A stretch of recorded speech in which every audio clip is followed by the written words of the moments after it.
बड़ी कर बंदूक सुट दे दुश्मना।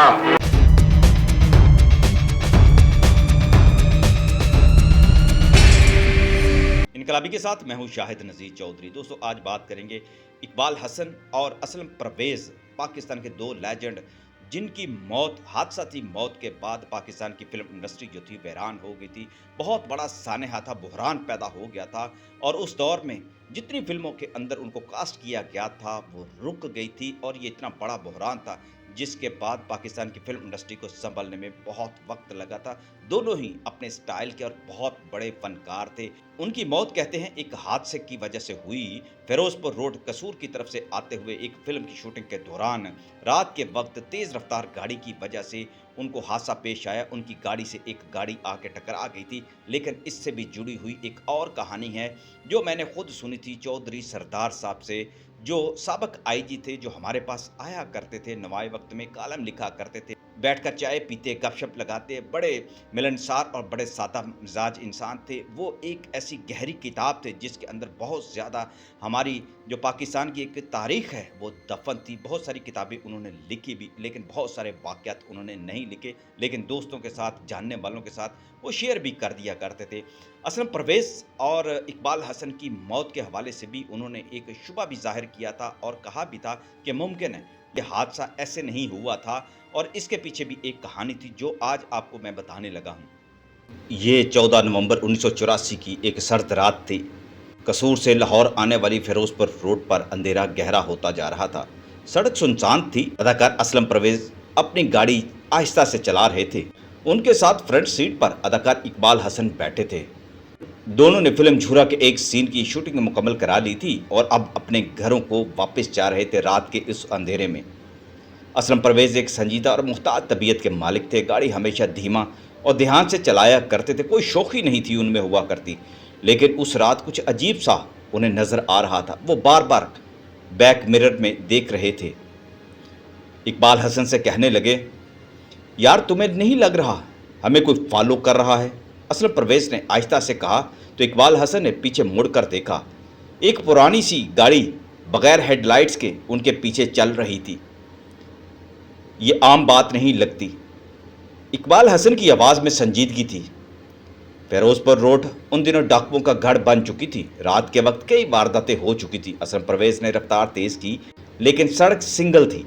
अचानक सामने से एक और गाड़ी का हेडलाइट नमूदार हुआ और दोनों गाड़ियां एक दूसरे के करीब आ गईं। असलम परवेज़ ने स्टीयरिंग मोड़ना चाहा, लेकिन सड़क बहुत तंग थी।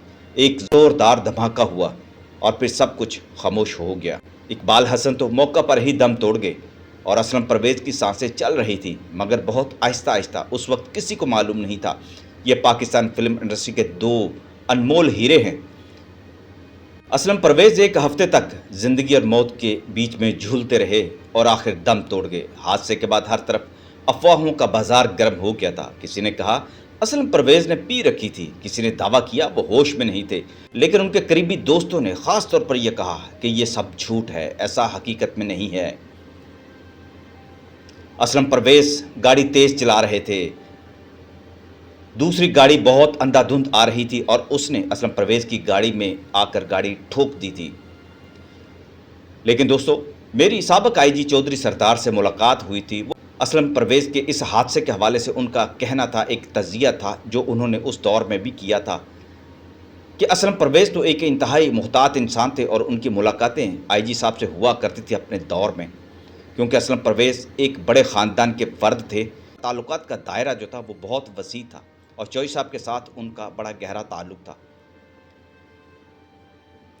चौधरी सरदार ने ये मुझे बात बताई थी कि उस ज़माने में कसूर रोड पर, फिरोजपुर रोड जिसे कहते हैं, डाकुओं का राज भी था। रात जब गहरी हो जाती और सड़कें कुछ सुनसान होने लगती थी तो डाकू वहाँ पर नाके लगा लेते थे या पीछा करके लोगों को लूट लेते थे।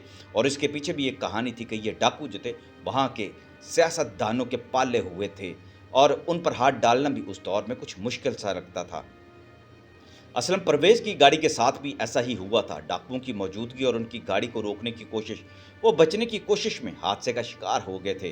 चौधरी साहब ने बताया, चूँकि ये ज़ियाउल हक का दौर था और डाकुओं को एक हद से ज़्यादा आगे बढ़ने की इजाज़त नहीं होती थी, कानून फिर उस पर अमल किया करता था। ये बात अंदर ही अंदर जब फैलती चली गई कि इन सड़कों पर अब डाकू राज करने लगे हैं, तो फिर बड़े सख्त आर्डर भी आए थे। कुछ महीनों बाद इसी सड़क पर पुलिस और डाकुओं के दरमियान एक बड़ा खूनरेज मुकाबला हुआ था, जिसमें फिर कई डाकू मारे गए। उसके बाद फिरोजपुर रोड कई सालों तक पुरसकून रही थी, मगर फिल्म इंडस्ट्री कभी वो दो चेहरे वापस ना ला सकी थी। असलम परवेज और इकबाल हसन की मौत से जुड़ी कहानियां दफन हो गईं, बिल्कुल ऐसे ही दफन हो गईं जिस तरह सुल्तान राही के कत्ल के बाद उनके कत्ल का केस जो है दफन हो गया। बहुत सारी कहानियों ने जन्म लिया और उन कहानियों के बोझ तले ही ये कत्ल की असल हकीकत भी दफन होकर रह गई। और ना सिर्फ सुल्तान राही बल्कि और पाकिस्तान की बहुत सारे ऐसे अदाकार भी इसी तरह नागहानी तौर पर इस दुनिया से चले गए और उनकी मौत की तहकीकात पर कभी गौर नहीं किया गया।